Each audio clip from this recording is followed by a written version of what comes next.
Welcome, friends. This is our Wednesday meditation and talk. We're being webcasted on my YouTube pages. This is also available through IMCW. So let's begin with our meditation. And as we do each week, let this be a pause. Let this be a pause where you invite yourself to arrive in presence, to become still and turn the attention inward.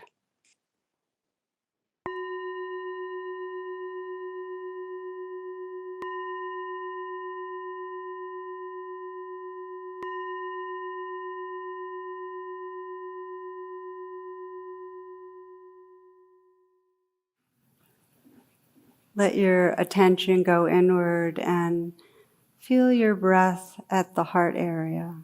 So as you breathe, just feel your heart.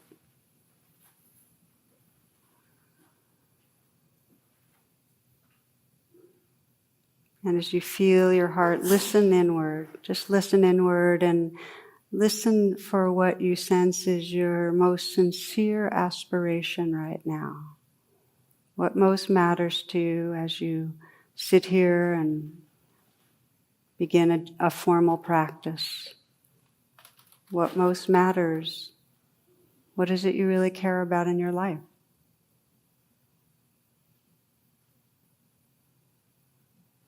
Listen to your heart and sense your heart's intention right now.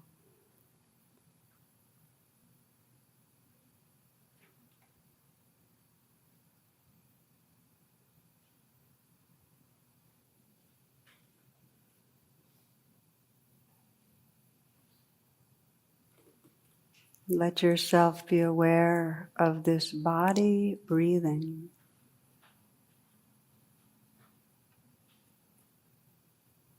Lengthening and extending the in-breath so that you're breathing in a nice full breath, filling the chest and lungs.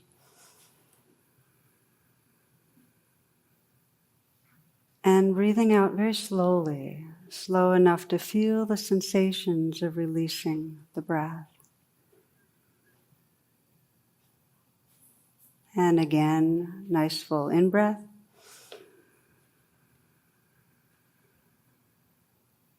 And a slow out-breath, softening down the length of the body, releasing slowly, letting go, letting go. And one more time, breathing in fully, filling the chest and lungs. Slow release of the breath, feeling the sensations of the exhale, relaxing outward, letting go. Letting the breath resume in its natural rhythm. Just aware of the quality of presence that's here. Just in a few moments of collecting with the breath.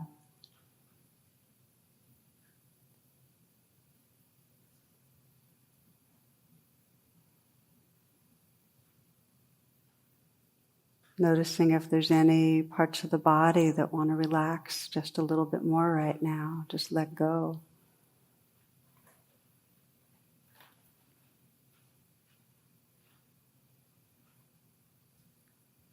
You might scan the body a bit, softening the eyes and letting the brow be smooth. Letting the jaw be unhinged, and relaxing down to the root of the tongue.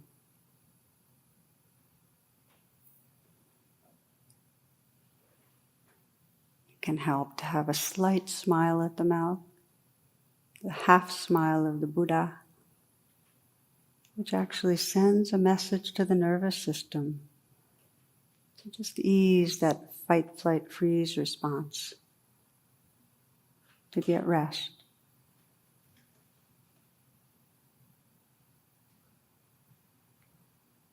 Letting the shoulders relax back and down some. If you place the awareness inside the shoulders, just let whatever's there float a bit in awareness.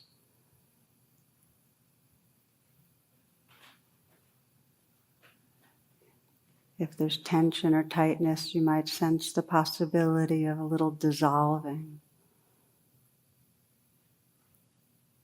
releasing.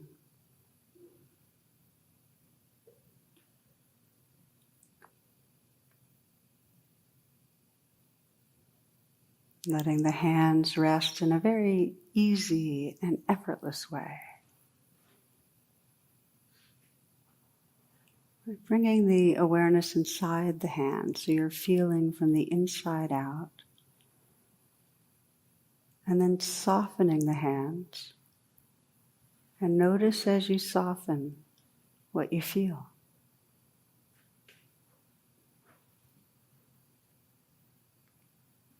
Softening a bit more. Can you sense the tingling, the vibrating in the hands? Perhaps the pulsing, places of pressure or warmth where your hands contact your legs or each other.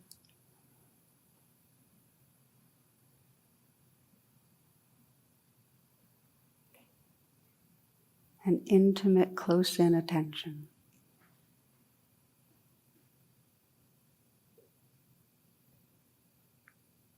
Letting the chest be open and feeling the heart area, the region of the heart from the inside out, with the same intimate attention.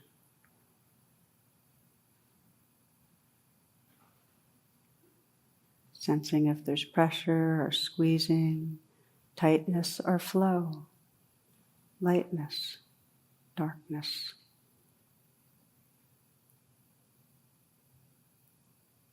Sensing the aliveness of the heart area from the inside out.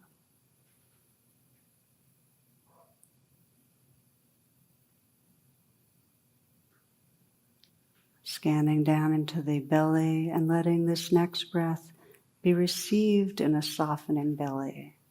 This breath. And now this one. And again.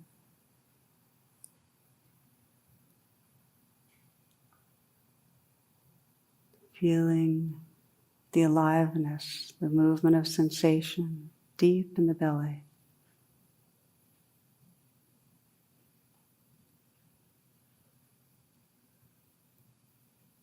And continuing to scan down, feeling the whole region of the pelvis. Just feeling from the inside out the movement of aliveness, of sensation.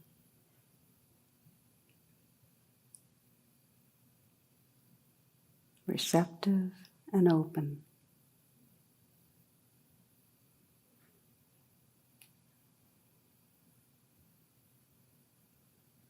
Scanning again to check that the eyes are soft.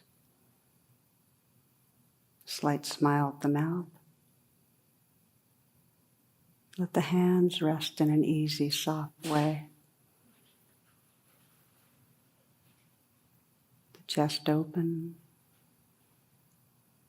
The belly soft. Feeling the aliveness, the dance of sensation deep into the torso.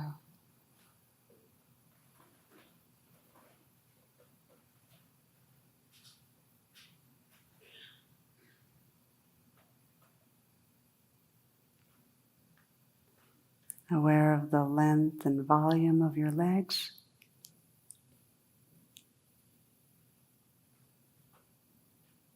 Feeling right into the feet, feeling the feet from the inside out. The aliveness of sensation there.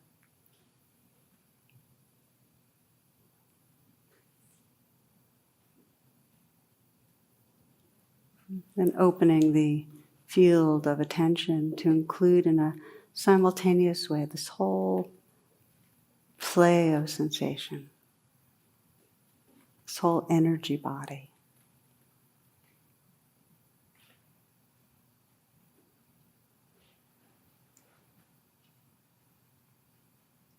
They're not stopping or resisting anything.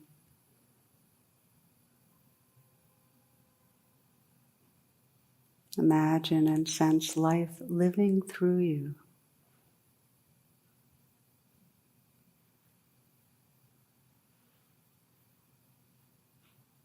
Relaxing back into that space that includes this whole play of sensation.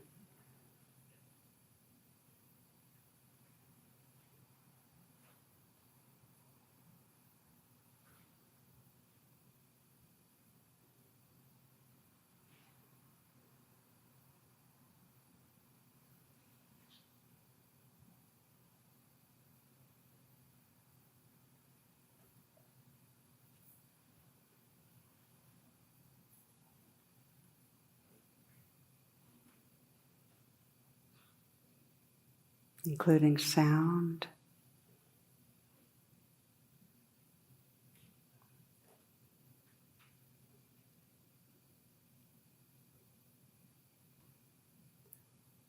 aware of the sounds washing through moment by moment.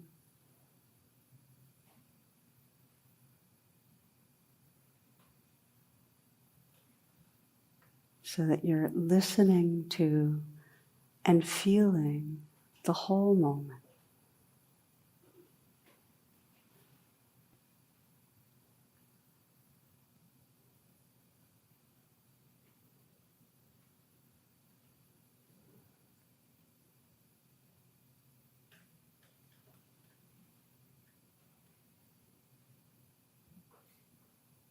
Sensing this whole play of aliveness, sound, sensation, feelings.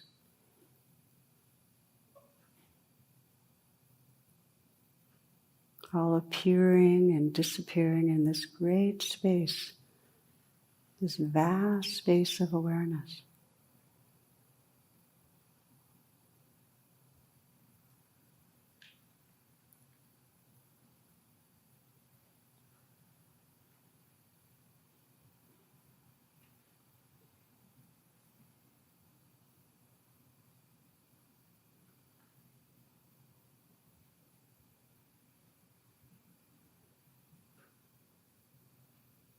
You might sense the inflow and outflow of the breath as a kind of home base that lets you return to and stabilize in this vast awareness.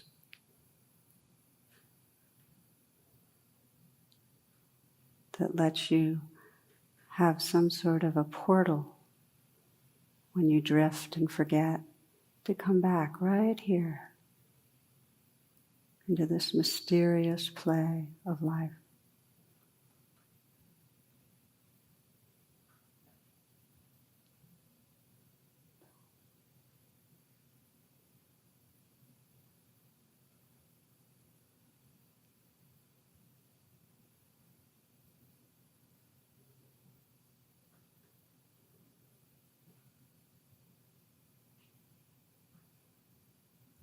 So when you notice that you've left presence, to simply pause and gently arrive again, reopening the senses, sound, sensation, relaxing back into this mysterious flow of life right here.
From the poetry of Dana Faulds, it only takes a reminder to breathe, a moment to be still, and just like that, something settles, softens, makes space for imperfection. The harsh voice of judgment drops to a whisper, and we can remember again that life isn't a relay race, that we'll all cross the finish line, that waking up to life is what we were born for. As many times as we forget, catch ourselves charging forward without even knowing where we're going, that many times we can make the choice to pause, to breathe and be, and walk slowly into the mystery.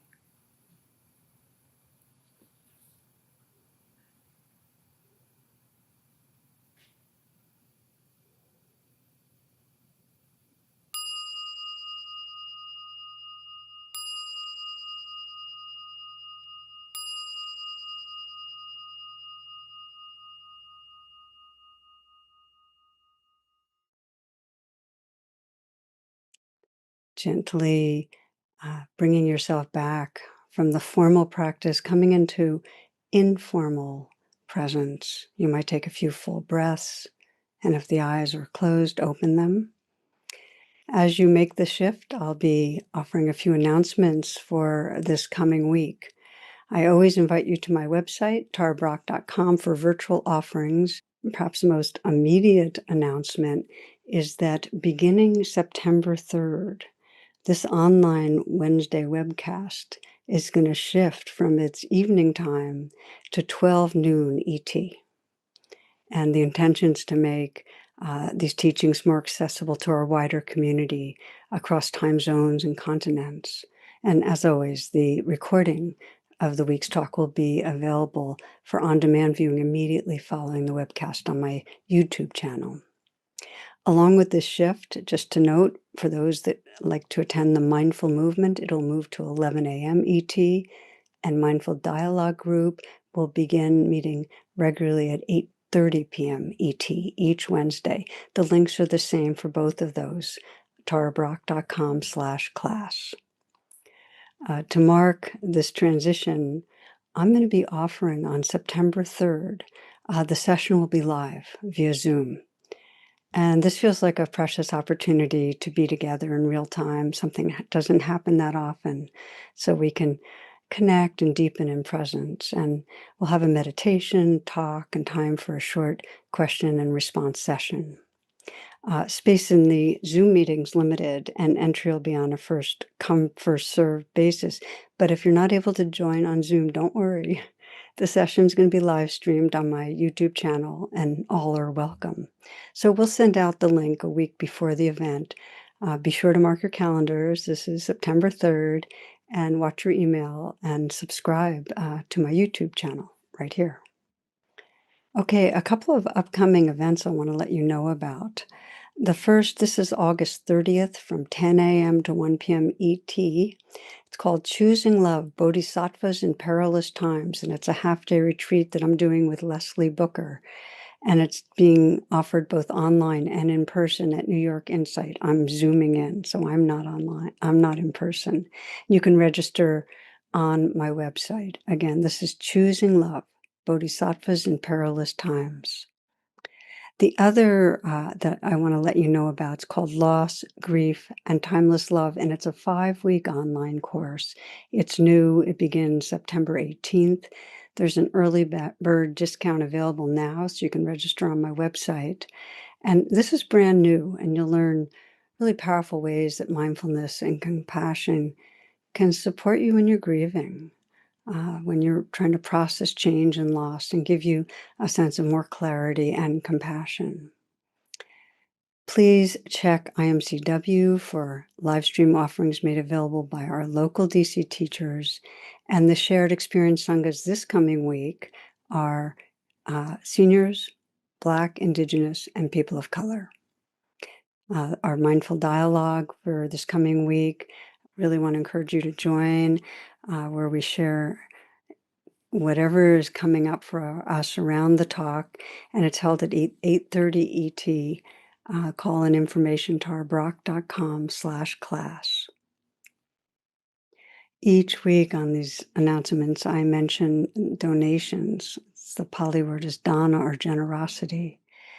And we offer the teachings and the meditations freely. Your donations make a huge difference. So I want to thank you ahead of time for whatever you offer, and the links can be found in the description. Okay, friends, now for this week's talk.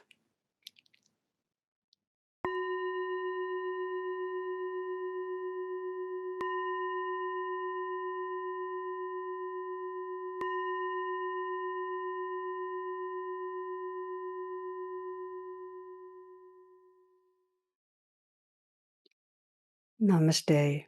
Welcome, friends. One of my all-time favorite cartoons has an image of a man who's driving and he's about to enter a desert, and there's a big sign that says, "You and your own tedious thoughts, next 200 miles." I love it because we know it. We know the kind of thoughts that keep rolling through. And the challenge is they're not just tedious. Most of our thoughts are fear thoughts, and they're arising from fearful beliefs about ourselves and the world. And I'm not talking about fear thoughts in the sense of the thoughts that are calling us to pay intelligent attention to real threats. I'm talking about the chronic worry, the chronic anticipation of things going wrong. What Mark Twain was pointing to when he said the worst things in my life never actually happened. It's the fear of thinking that really doesn't serve, that causes more suffering. You might remember Gandhi's words that belief create thoughts, thoughts become words, words become our actions become our habits become our character, and our character becomes our destiny. What this means is that when we're living in our heads, when we're living inside the circling of fear beliefs and thoughts, that's what shapes our experience and our destiny. And it separates us from others, from our own heart, really from a sense of wonder, of love, really from the wholeness of who we are. So I've been meditating now for over 50 years, really training in the art of waking up from thoughts. And it's important to acknowledge that thoughts, the thinking process is still quite active in this mind and includes worry thoughts. My attention gets lost at times inside it. But the good news is the decades of practice have made a difference. I notice more quickly when I'm lost, and I have more of a capacity to choose to arrive right here again. My senses awake in the present moment. I was really watching that last week. I was with my family, I was on vacation, and I could see when I'd get into these circling thoughts with my plans about how we were going to be spending time and what I still needed to get done on the work end of things, and my judgments of myself or others, and my worries about meeting everyone's needs and onward. And then I go, oh, okay, thinking. And then I'd notice what was really here, whether it was the sunset or that gleam in my granddaughter's eyes, or maybe the agitation I was feeling, the sorrows I was feeling in response to news of the world, a tenderness I was feeling towards a family member who was struggling with really debilitating anxiety. More here. So in a deep way, this opening out of thoughts, coming home to presence, it allows us to inhabit our true being. I really like the words of Veronica Tugaleva. She says, "We speak about losing our minds as if it's a bad thing. I say, lose your mind. Do it purposefully. Find out who you really are beyond your thoughts and beliefs." It's powerful. One of my friends says, I lost my train of thought. Oh, how nice, So today's talk is not a dismissal of the crucial role that thinking plays in surviving and communicating and thriving. And it's not looking away from the real threats in our world. It's an invitation to recognize how much of our thinking is addictive, fear-based, not serving, really creating a kind of chronic insecurity and shaping our destiny in an imprisoning way, really keeping us from loving fully, from living fully. So in this talk, we'll directly explore the pathway from head to heart, and I hope you find this serves. There's a story I've always liked that is about Houdini very much at the beginning of his career, and he would travel around and wow groups of people. He'd be put in a straitjacket and put into a cell, and he'd find his way out of the straitjacket and unlock the lock and so on.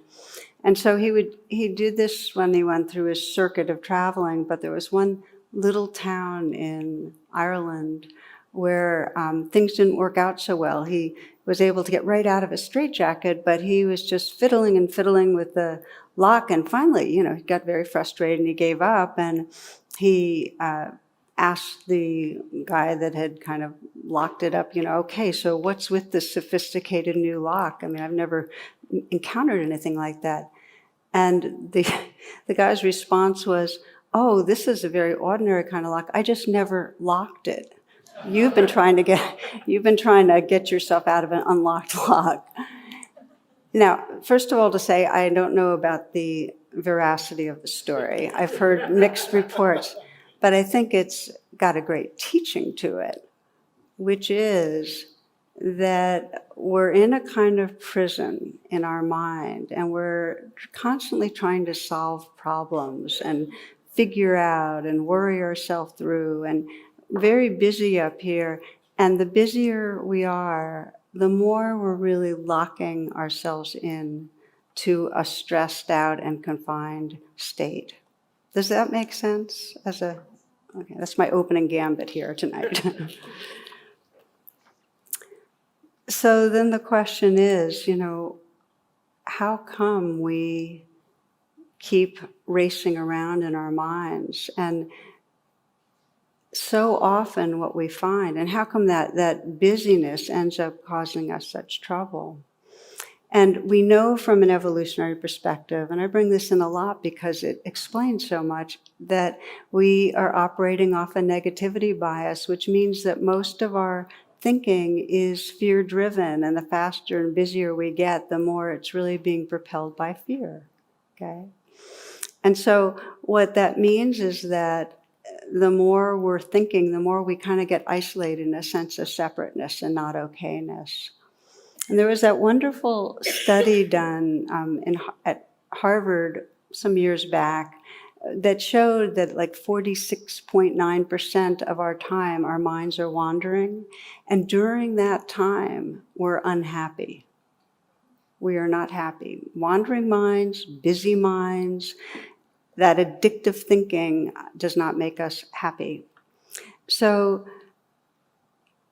we just start looking, well, what's the tenor or the mood underneath our thoughts? And the Buddha put it quite succinctly. He said, whatever you frequently think and ponder upon, that will become the inclination of your mind. And that to me is such a powerful statement, that if we look at today, what were your thoughts like today? How you live today is how you live your life. What's the mood that's created by the thinking that's most habitual for us? And you might consider today, how much of the day was your mind busy trying to figure something out or worrying about something?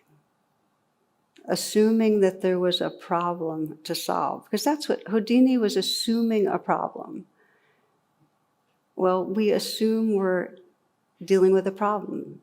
We work our way through the day trying to solve things in our mind. How many moments was there that kind of open presence where you really, for us here in DC, let yourself take in a bit of the spring that's here? So just to back up a little and say that this isn't like, like this whole put down of the thinking mind. Thinking is totally essential for surviving and thriving. And, I had to think to put together this talk. And we have to think to do the architecture for a building or for medical advances or to communicate, or in spiritual practice, there's all sorts of wise contemplations. Thinking is, can be a great servant, as they say, and it's a terrible master. Because what happens when we're really believing our thoughts and we're really caught inside them is that they perpetuate fear, anger, sense of separation, jealousy, depression, anxiety. They perpetuate moods that make us miserable. They end up creating distance between us and others when we're hooked on our thoughts because we want to be right. Have you noticed how much it matters to be right? There's a cute story about a little boy who was talking to his teacher about whales, and his teacher said it was physically impossible for a whale to swallow a human because although it's a huge, huge mammal, it has a very, very small throat. Because they were talking about, and she says, well, and the little boy said, but a whale swallowed Jonah. And the teacher said, no, that actually didn't happen. A whale just can't swallow a human. And the little boy said, well, when I get to heaven, I'll ask Jonah. Teacher said, yeah, but what if he went to hell? And the little boy said, you ask him, So our thoughts separate. Our thoughts create separation. So in terms of evolution, thinking is not the pinnacle of our human potential. And we think of ourselves as the thinking animal because in fact, it did give us the kind of GPS navigating that allowed us to get to the top of the food chain. That is true. But there's more. Our potential is the direct realization of reality itself, not the representative images and sound bites that we spend time inside. It's the direct realization of this loving awareness that's our essence. That's our potential, to live from that, to realize who we really are.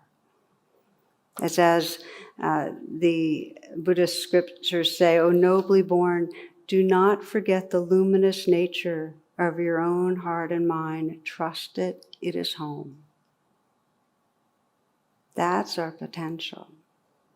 And if we live in a map, which is what thoughts are, they can be a really good map, but they're a map. We're not we're one step removed from this mysterious, living, vibrant reality right here.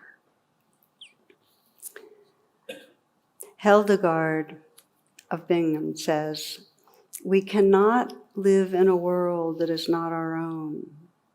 An interpreted world is not a home. Okay? An interpreted world is not a home. Part of the terror is to take back our own listening, to use our own voice, to see our own light. When you're thinking, you're interpreting the world. Does that make sense? That thoughts are an interpretation? Okay. So how do we, and this we're going to explore in this class, how do we move from an interpreted world to really inhabiting this living reality, seeing reality directly for what it is? How do we have it be so thoughts are our servant, not our master? And the key, what we're going to explore, is how do we shift from the head, from this mental, conceptual world to the wisdom of our heart. And it's not a really long distance, but it's a lot of work. So in meditation, there's many styles. I mean, they all have to do in some way with quieting our mind. It's like clouds. Instead of being inside the cloud, can we get outside them so we can, it's not getting rid of them, but that we have a bigger picture. We can see the whole reality. In the Zen tradition, they say the quieter you become, the more you'll be able to hear. And we intuit that. The more still we are, the more we can feel. The more open we are, the more we include. So it's just waking up out of this busyness of our incessant inner dialogue. The challenge is that in trying to do so, we're really going against the stream, against the intensity of our current society. This is a very short reading from Mark Morford. If you haven't read him, he's a San Francisco columnist. The title of it is, "Hurry Up, Get More Done, and Die." Gives you a sense of what it's going to be like. He says, your terrifying word of the day is microtasking, and it comes by way of a relatively humble little article I read via one of those perky little blogs that exist to tell you a million ways to tweak and hack your entire existence to gain maximum productivity, efficiency, and improved overall time management because, well, if that's not the true meaning of this manic American life, what is? The advice was horrifyingly simple. Okay, listen to this. When you find yourself pausing in between normal projects and work tasks for anything more than, say, 30 seconds, why not take those tiny moments and, well, do more things? I mean, you're just sort of sitting there, right? What sort of things? Fast things, little things, otherwise inconsequential things you don't care about otherwise, like clearing your junk mail, or refilling the stapler, or changing your voicemail message, retweeting somebody's Twitter blip, et cetera, et cetera. But hey, what else are you going to do? Breathe, feel, merely exist? What are you, a hippie?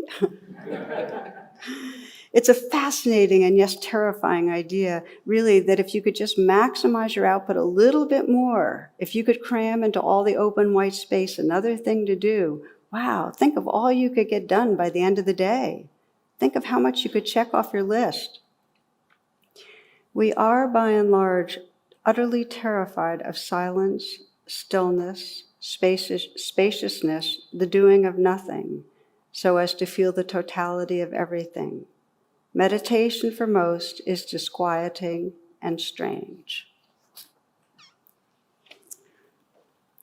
It's against the stream. We really are very addicted to that busyness, to the sound. It's like Houdini. We're very addicted to continuing to try to figure things out and trying to control things with our mind. We do it sometimes internally. We control in all sorts of ways. There's a story about a man in a supermarket. He's following a grandmother around and her badly behaving 3-year-old granddaughter. It's obvious to him that she has her hands full because the little girl is going after every sweet, every biscuit, everything. And meanwhile, Grandma's working her way around saying in a controlled voice, "Easy, Cindy, we won't be long. Easy, hun." Another outburst, and he hears the grandma calmly say, "It's okay, Cindy, just a couple more minutes and we'll be out of here. Hang in there, babe." Checkout, little Tara's throwing items out of the cart, and the grandma's again saying in a controlled voice, Cindy, relax, sweetie, don't get upset. We'll be home in 5 minutes. Stay cool, Cindy." Very impressed. The man goes outside where the grandmother's loading her groceries and the little girl into the car. So he says to the elderly woman, "It's none of my business, but you were amazing in there. I don't know how you did it the whole time. You kept your composure. No matter how loud and disruptive she got, you just calmly kept saying things would be okay. Cindy's very lucky to have you as her grandma." "Thanks," said the grandma, "but I'm Cindy. This little terror's Jennifer."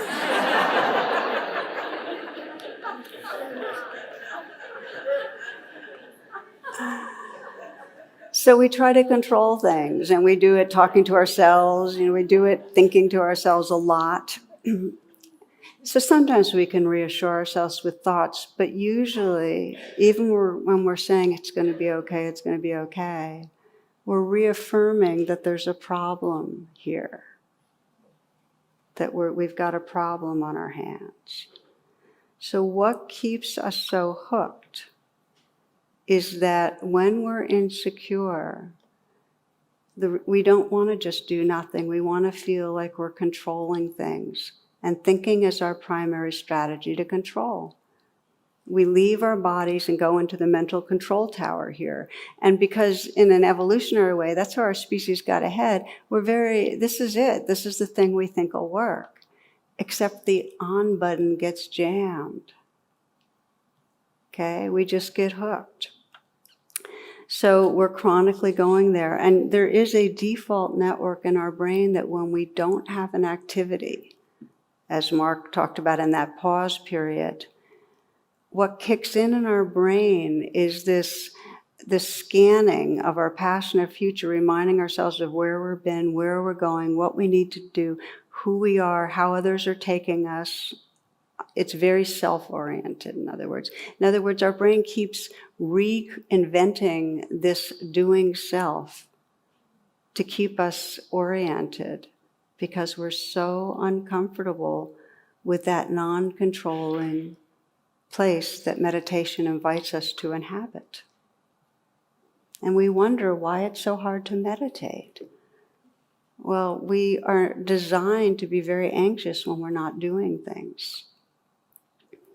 So we go into this control tower, we leave the rawness of our feelings, and we don't realize that when we're in that busyness, that the movie we're watching, we think of it as real.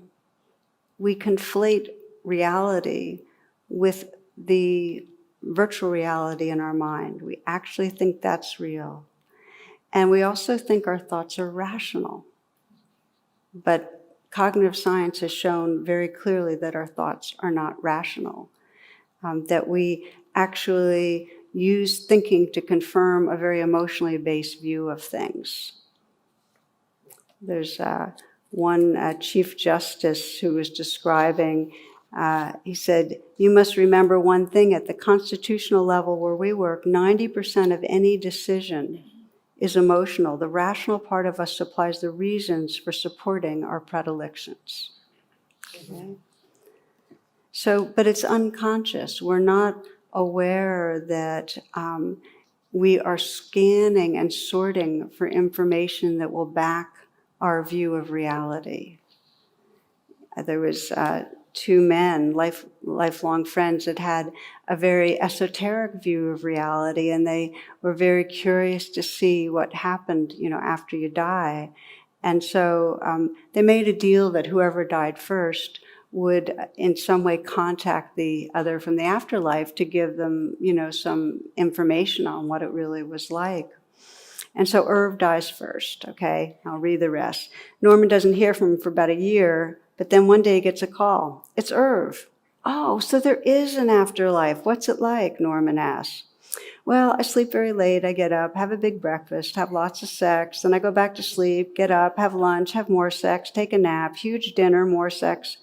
"Oh my God," said Norman. "So that's what heaven is like?" "Oh no," says Irv, "I'm not in heaven. I'm a moose in Wyoming." And you can see it. He's got his heaven constructed in his mind. We have this idea in our mind, and we feed it.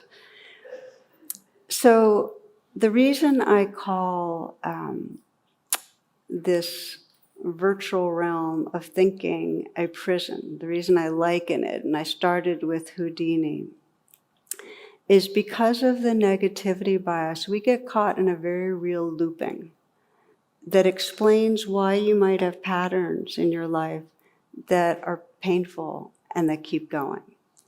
And the way the looping works is we have fear-based thoughts that come up, and they get habituated, and they create a mood in our body, a biochemistry of fear, that then produces more fear thoughts, and it keeps going, and it keeps looping. And as it said, neurons that fire together wire together. So the pathways get deeply worn in our mind. And there's a lot of research that shows that many of the most basic kinds of thinking that we get caught in when we're looping are really, really bad for our health. They actually speed up aging and cause disease. And I thought that was really interesting if we're wondering, how that can happen. The telomeres. Some of you have heard of this because it's so out there now. The research on telomeres it's very interesting. Telomeres are the cap on a chromosome. If you imagine a shoelace, it's like the DNA cap that allows the shoelace not to untangle itself. And yet as we age, that cap gets smaller. And that's a sign of aging. The smaller the telomere, the more our cells are dying and we're available to disease states. Well, they've done research that shows how certain types of this negative thinking actually correlates with shorter telomeres. And it's really interesting if they named the specific kinds of thinking that they had researched and showed this correlation. And one is people that have thoughts that are very cynically hostile. In other words, chronically mistrusting others and blaming and hostile. That's the biggest one. Pessimism, constantly anticipating things are going to go wrong. That's another big one. Ruminating thoughts, meaning always trying to solve the problem, like Houdini was doing. That's another. When we suppress thoughts, don't want to go there, not going to think about that, that's another. And the last one they named was the wandering mind that I mentioned in the Harvard study. Because when our mind wanders, typically it's being fueled by the negativity bias and we're not happy. They all have a stress undercurrent. So I bring this up because there's different types of suffering that come in this prison of conceptual mind when we're lost in thought. But the deepest suffering, this is really where we pay our attention, is that when we're in that incessant kind of inner dialogue, the sense of who we are shrinks. We become the protagonist in the thoughts. We're the story self. We're the one that we're describing in our mental stories that's limited or is going to be rejected or isn't doing enough, is failing in some way. The sense of our being gets confined. Along with that, we have the others in our mind, in our stories, as what I call unreal others, because they become kind of two-dimensional characters and they lose their subjective reality. We don't see so much when we're in those incessant looping patterns of what another might be struggling with. We don't really see where others are vulnerable. We don't see and remember the beauty and goodness. We're caught in a very rigid kind of looping pattern.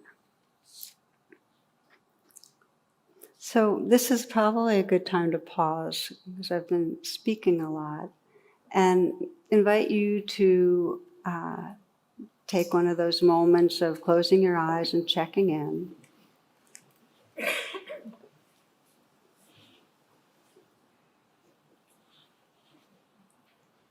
Let yourself come into your senses. Feel your body right here.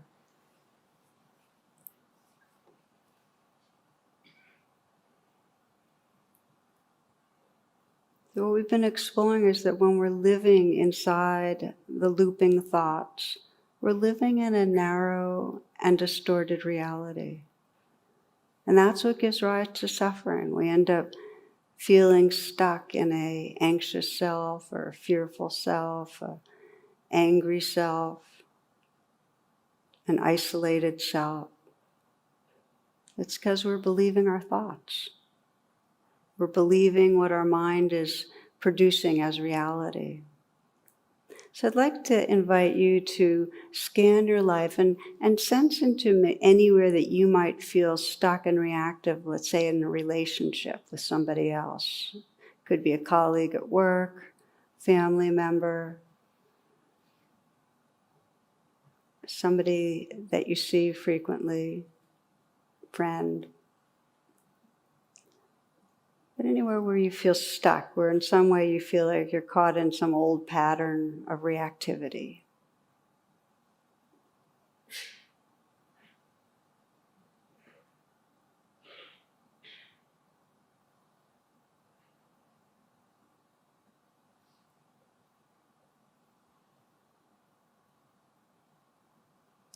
Once you've identified the person and the situation, and you might even zoom in a little and bring to mind the particulars of where you get caught in that reaction, what's going on in those moments.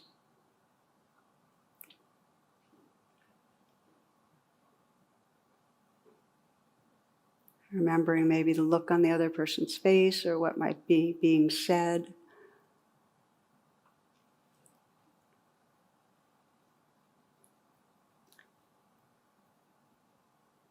And as if you could be kind of like outside of yourself, a light in the corner of the room beaming into your own mind. What are the thoughts and beliefs going on in those moments? I mean, what is it that you're really believing about the other person, or how they feel about you, or about what's going to happen? What are you believing that is part of this suffering? Are you believing that you're going to be rejected, or that this means this person couldn't respect you or like you? You believe that you're bad in some way? Are you believing they're bad, they'll never meet your needs or never behave in the way you need them to? What are you believing?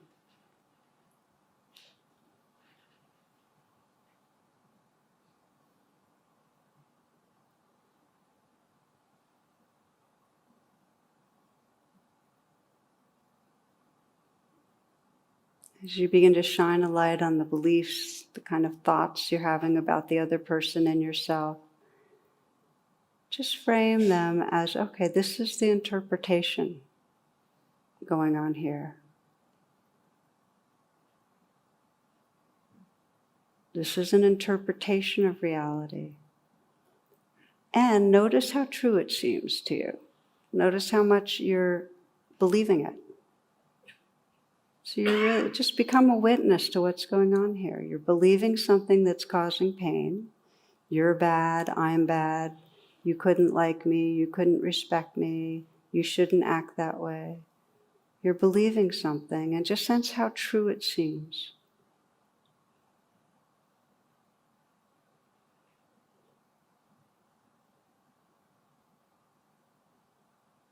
Sense what the believing does to your sense of yourself. When you're believing this, what's your sense of yourself?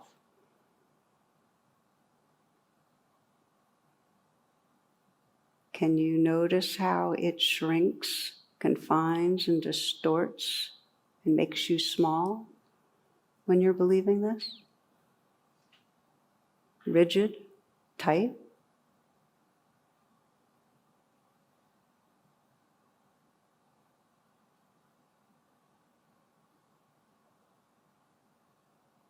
And when you're believing this interpretation, what's your sense of the other person? Can you sense that it's narrowed, constricted, perhaps two-dimensional? How they're a character, and right now perhaps the enemy in the story, the movie in your mind?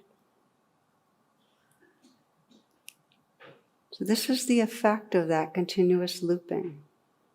Creates very deep interpretations or beliefs that contract us, that have us perceive an unreal other, and cause suffering. The beginning is just to begin to look at it, just like you're doing right now. To have the willingness or courage to investigate a little. This is a belief. Do I have to believe it? Can I sense the suffering of it? We live with the assumption that our beliefs are truth, and we don't often pause. You can, if you'd like to open your eyes, it's fine, or you can sit with your eyes closed. But this is where I, in my own life, often reflect on the phrase from a Tibetan teacher, real but not true. that these interpretations or beliefs are real in the sense that they're going on. They're actually happening in our brains. And they're real in that they're creating a real effect on us. They're part of this looping that then creates some bad feelings, some anxiety, some fear, some hurt, that then produces more thoughts. And so they're real in that way. They're actually having an effect on our lives. But that doesn't mean they're truth. They're still interpretations of reality. And if you can sense a glimmer of, I might not have to believe this, I might be able to loosen up this belief, that's a glimmer of freedom. If you're stuck, you're believing something that's not true. Here's a story that I find interesting. An older man who was a lifetime smoker, and he was hospitalized with emphysema.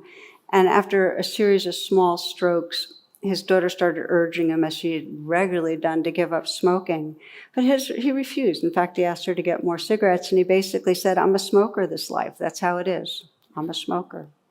I can't stop. So several days later, he had another small stroke, and the effect of it was it impacted one of the memory centers in his brain.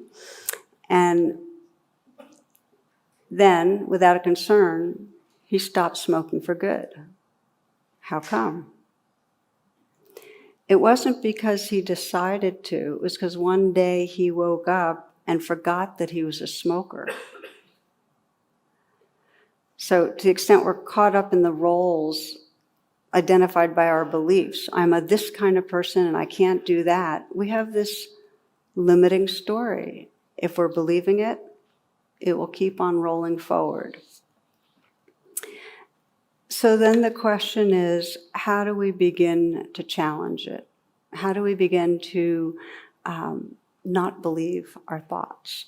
And I'll share a bit of a story of one man I worked with. I'm going to tell you a little bit of it, and then I'll come back to him. But he had done some mindfulness-based stress reduction, a kind of meditation. He was a professor at an area college, and he had just gone through a very painful divorce initiated by his wife because, as she put it, he was depressed, he really was not emotionally available. So she went to seek intimacy elsewhere. And his belief, this is the looping he would go through, was people will always leave me. I'm not worthy. People won't want to be close with me. They won't like me. And that was his inner looping. And what that led to was being very defended and leading with his intellect and basically being not vulnerable, just immersing himself in his work, research, being very competitive in terms of publications, out of touch with his body, out of touch with his feelings, not able to listen. So he solidified his unreal self. Okay, this is the self. I'm the person who'll always be rejected, live in my head, and just do well on this particular track out here, disconnected inwardly. So this is an example of he had a belief. It led to his actions, and as Gandhi said, it can lead to our destiny. Our beliefs can affect our entire life. I'm going to come back to him, but we do this individually, each of us, these beliefs that separate and cause suffering. We also do it in a societal way, in a collective way. I mean, if we open out this exploration a little, we have, in contemporary society, beliefs around consuming, that more is better, that growing, we should keep on growing, that we want to expand the economy. It's like when somebody says, oh, the economy is shrinking, we all go, bad. It's like grow, buy more, do more, be more. It's that kind of a belief. So underneath that thing of needing more to be happy, there's a sense of never enough. It drives us to being an over-consuming, addictive society.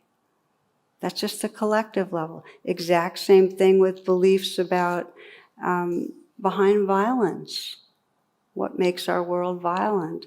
There's a belief that there's a bad other out there. The same belief I mentioned, the cynical kind of Anger. Well, we have a cynicism, bad other, whether it's those of different political views, or whether it's another country we think is threatening us, or whether it's an ethnic, racial group, whether it's a religion. We're very locked into bad othering. There's this belief others are less than or bad. What does that do? It just keeps the looping of violence on the planet. Carl Jung, I found this so interesting. Carl Jung visited the Pueblo Indians when he was alive in Taos, New Mexico, and he had a conversation with the Pueblo chief, and he wrote about it in his memoirs. And the chief told Carl Jung this, because he started speaking about white men. He said, their eyes have a staring expression. They're always seeking something. What are they seeking? The whites always want something. They're always uneasy and restless. We don't know what they want. We don't understand them. We think they're mad. I asked him, this is what Jung writes, why he thought the whites were all mad. And the response was, they say that they think with their heads, the chief replied. Why, of course, said Dr. Jung, surprised. What do you think with? The response is, we think here. We think here.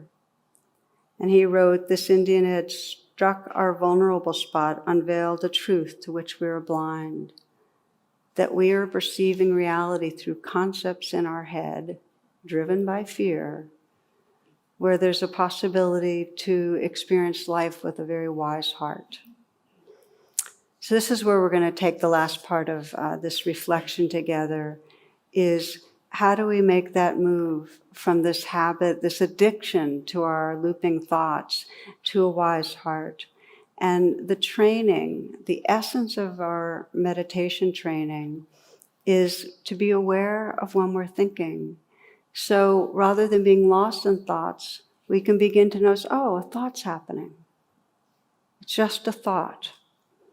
And that is, my friends, the biggest takeaway from people that have gone to enough classes or come to a retreat is, oh, I don't have to believe my thoughts. It's like, oh, it is a movie and it really has impact, but I don't have to believe it. That starts opening the door to freedom. There's, in our meditation community, we have a family program, and one of the co-founders, Jen Jordan, who's one of our IMCW teachers, did a skit in the family program, and I want to share with you about it. She pretended in the skit to be in 4th grade, and the children posed as her teachers and her friends and parents and so on. And one by one, they'd approach her and they'd do or say something to her. Like, for instance, no, for the 10th time, you can't get a rabbit. Or, here's your test, you didn't do so well. Did you study? Or, you are so popular and pretty. Or, 2 friends came next to her and began whispering and pointing their fingers at Jen. When this so throughout, Jen would start speaking out loud her thoughts. And this is how the exercise went. Every time she'd speak out loud a thought that was not true, the class would ring a bell, and then they'd hand an item that Jen had to wear, such as a scarf, a snake, glasses and a mustache, a bag of rocks. So soon, Jen didn't look much like herself anymore and was burdened with carrying around all the false thoughts she was having. Isn't that amazing? I think it's such a clever design. So they were catching her having these thoughts that were obviously real but not true, false thoughts. And they were loading her up with all these costume design disguises and stuff. And then she described the freedom of being able to just, oh, this is just a thought, and take them off, and so she could re-inhabit, her true self. This is actually very much our training. Is we meditate, we get a little bit quiet with the breath, and then we just start noticing what's happening. And when we realize we've zipped away in a train of thoughts, we go, oh, thoughts, come back. We don't have to believe them. We don't have to ride them. So this is, as I say, the ground of practice. The challenge, sometimes the thoughts are really, really sticky. They're the kind of repeating visitors that come. They're the ones that say, you really screwed up on that, or the ones that are rehearsing for something that's coming up that we're nervous about. They're the ones that really are feeling resentful towards someone and just can't let go of how that person wronged us. The sticky ones, okay? So with the sticky ones, and then the beliefs that are sticky underneath them, like anybody that really gets to know me will reject me, like the man I told you about. It takes a deeper kind of attention. It's not as easy as taking a mask that Jen had on her face and taking it off, or dropping a load of rocks. It needs a little more attention. So when we're practicing with sticky thoughts, what we need to do is go under them and feel the rawness and the emotion that's under them in order to let them go. Otherwise, the roots are still there and they'll just keep on coming. We have to bring kindness and do some healing with what's under them. So I want to share with you how the man in the story did that. So his divorce cracked him open, so he was willing. Willingness is what the key. If you feel like you're going through patterns that are really causing suffering in your life, and you get willing to look at the thoughts and beliefs, then you can find some freedom. So for him, when he went under the belief, and we talked about how to do this, I'd say, okay, here's the belief that, anybody is going to reject you. What's underneath that? What's the feelings that are there? And there's these unlived feelings, usually of abandonment, of loneliness, fear. So for many months, his practice was to have the thoughts come, go under them, and bring kindness to those painful feelings. If we spend enough time bringing kindness to the painful feelings, they won't keep on generating the thoughts. So he would do that, and then he began to get the knack of having the thoughts and being able to say, this is real, but it's not true. I don't have to believe it. He had done enough of the self-compassion practice, they weren't as sticky. So they would come up, like he'd have an insecure thought about somebody that he was working with, and he'd be able to notice them and just say, this is real, but not true. I don't have to believe. Gradually, and this is over time, he became increasingly familiar with the awareness that was recognizing the thoughts. He could rest more in a larger sense of himself, in that awareness that's naturally kind and big enough. It's like the sky rather than being inside the clouds. This is a Rumi poem that I love that describes this waking up out of this believing our thoughts. He says, are you searching for your true self? Then come out of your own prison.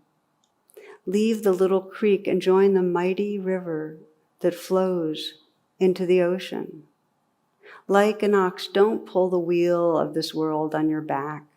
Take off the burden, whirl and circle, and rise above the wheel of the world. There is another view.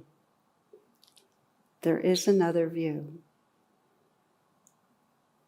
You don't have to live in a limiting story of yourself. You just don't have to do it. But it takes a willingness and it takes practice.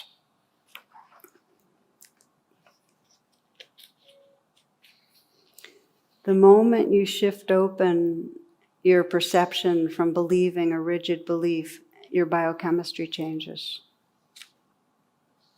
There is a direct correlation between what you're running through your mind and what's going on in your body. And things get more hopeful. So this is one, I'm going to name briefly the 3 ways that we wake up out of the trance. We go from the head to the heart. And the first is notice the thinking. Come back to living experience. And if it's sticky, come back with a lot of kindness. Okay? That's number 1. Number 2, if you want to get in the habit of moving from your head to your heart, is to intentionally turn your attention to whatever softens and opens your heart. Intentionally do that. Because of the negativity bias, we sort for what's wrong. So an essential part of the spiritual path, the path of healing, is to on purpose look out for what we love. It might be as simple as doing a loving kindness practice where we just remember what we're grateful for, or remember what's the goodness in another person and wish them well. That starts bringing us more living from here. Remember last week I had more to do than I could handle, and I remember in my morning walks, I would be walking and I'd feel this grimness, and I'd say, well, wait a minute, right now I'm just walking. I'm not at my computer. There's nothing I'm going to do. Why do I have to be grim? And so I just started this thing of saying, sweetie, please be happy. And I just kept saying, be happy, be happy. And just this reminder that I didn't have to be grim. I didn't have to be living in that looping of problemed person with too much to do, weighty, We have to remind ourselves. We go into situations and actually engage in ways that wake up our heart. It's like one engineer in a story Gail Fronsdale tells, visited a monastery regularly for years. He hoped it would give him some freedom from chronic unhappiness. But it didn't matter what practice he did in the monastery. Every practice that was given, he'd just start thinking about it too much. He was just really caught in his head. So she finally said, done with these practices, I'm going to give you a living practice. And you have to leave the monastery for 2 years, and here's what you have to do. This is the abbess, the head of the monastery. And his job was to volunteer for 10 hours a week at a maternity ward in a hospital where he would hold babies that were born prematurely. Okay? And so, as you know, without enough physical contact, they don't grow in a way that's healthy. So he plunged in and he'd hold these fragile little beings very carefully and watch each breath. And what he found most effective was to hold them against his chest. 6 months and something new started happening. Little spot of warmth and softness right in the center of his being. And it was foreign. It didn't fit his sense of himself, but he ignored it, didn't try to think it out because, which is good. It would have interfered with the warmth that was there. And then over months, that warmth expanded to fill his whole body. And gradually it started dissolving that hardened wall around his heart. So he completed his time and he returned to the monastery, and the abbess saw that the shift had happened from head, to the heart. He wasn't so longer trying to fit everything into his conceptual framework, his beliefs. So his new instructions, when you meditate, don't think about what's happening. Rather, let your awareness be seated in the tender warmth you feel in your heart. What if we did that? Stop thinking so much about what's happening and just keep coming back, to what's going on right here. Head to the heart. So as a way of closing, we've talked about two pathways so far back from head to the heart. And one is just keep waking up out of the thoughts. I don't have to believe this, coming back to what's happening right here. When it's sticky, coming back, but bringing a lot of kindness. The second way, on purpose, pay attention to the heart. Do things that wake up our heart. Reflect on what we love. The third is to look towards awareness itself. To be aware of that which is noticing the thoughts. Because as the mind quiets, and you'll find this in practice, as your mind quiets, you'll start sensing the gap between the thoughts, the space. And in this space is the light of awareness. You'll start resting in the sky of awareness and not be so hooked on your thoughts. So we're going to close with that. We're going to close with a taste of these 3 pathways from head to heart. Very short reflection.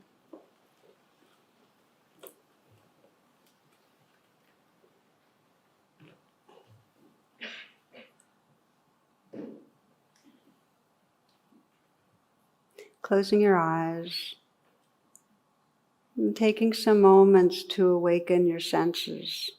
The more you ground yourself in the moment-to-moment experience of your senses, the more clear it'll be that you've gone off into thoughts when it happens. So you might start by listening to sound.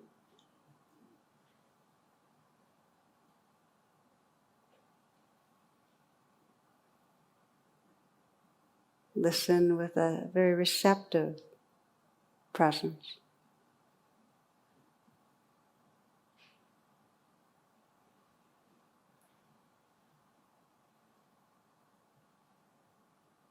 And with that same receptivity and openness, see if you can listen to and feel into the body the sensations that are here. You might feel the tingling in your hands. You might feel the sensations and aliveness inside the feet. Letting the chest be open, feeling the heart area. Feeling the breath as if it's coming in and out of the heart.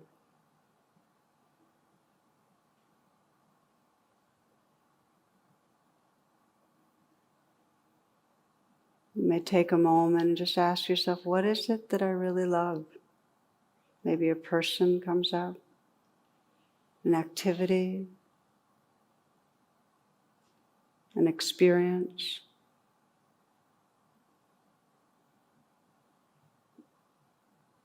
Just sense something, someone that you love. What brings up that appreciation, that loving feeling.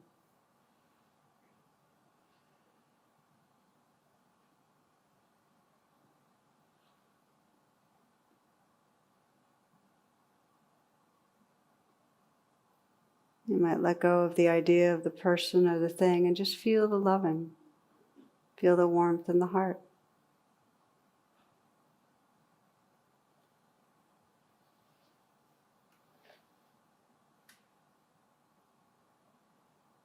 Sensing this whole flow of that warmth of the heart, tenderness, sensations in the body,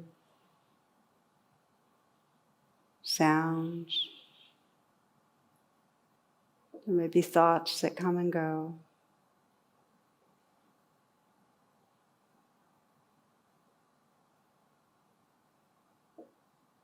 And noticing in the background this alert inner stillness, this awareness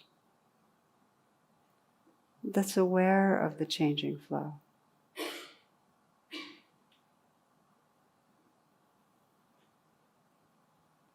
It's a kind of wakeful openness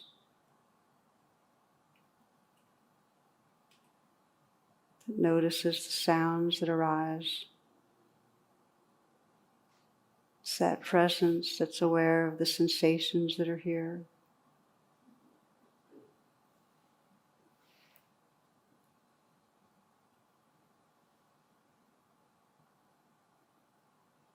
It's a silence that's listening.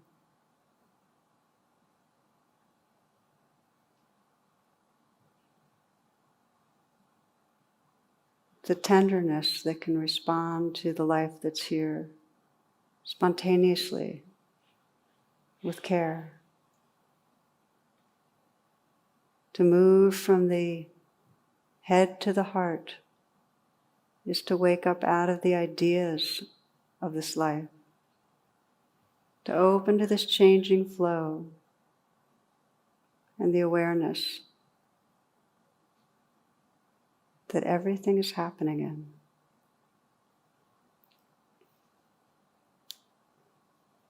Closing with Anamika Borst.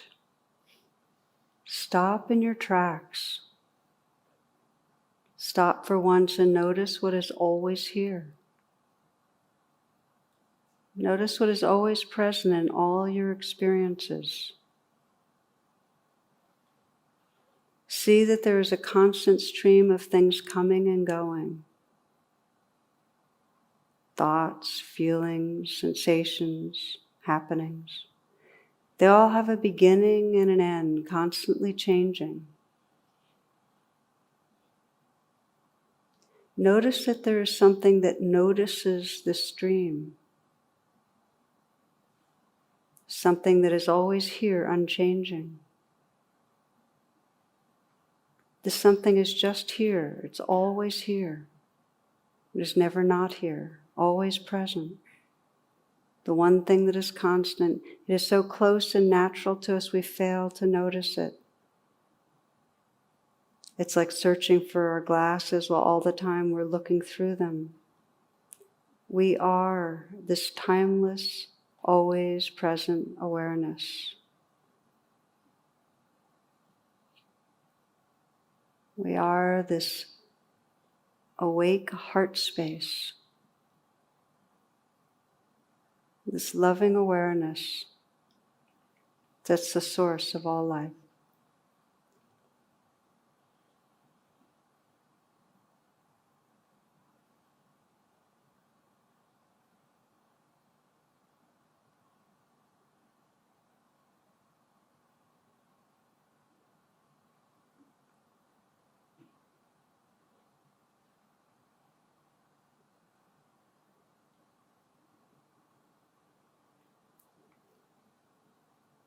Namaste, and thank you for your attention.